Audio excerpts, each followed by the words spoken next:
Now to our continuing coverage of the latest Signal group chat issue involving strikes in Yemen. Multiple news outlets have now confirmed there was, in fact, a second group chat that included Secretary of Defense Pete Hegseth's family.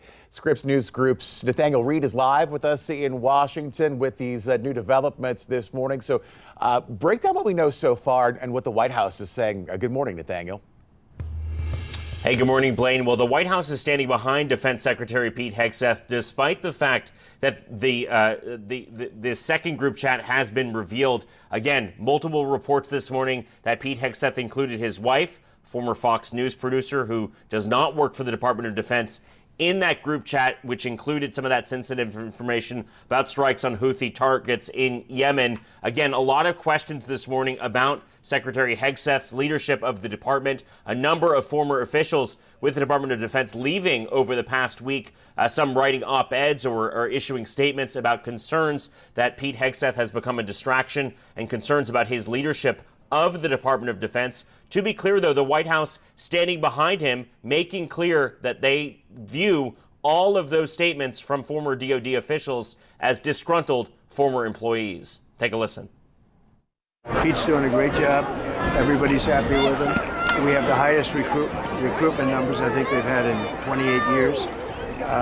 No, he's doing a great job. It's just fake news. They just bring up stories. I guess it sounds like disgruntled employees. You know, he was put there to get rid of a lot of bad people, and that's what he's doing. We're changing the Defense Department, putting the Pentagon back in the hands of warfighters, and anonymous smears from disgruntled former employees on old news doesn't matter.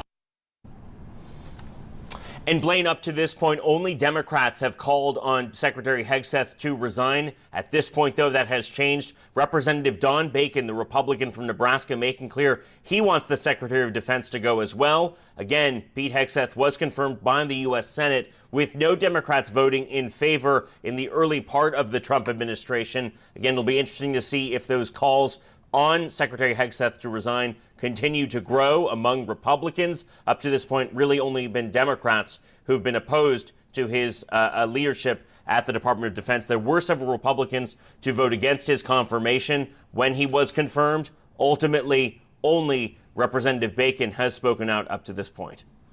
So much happening in Washington. If you miss a minute, you certainly miss a lot. So, Nathaniel, thanks so much for watching it live for us this morning from the Scripps News.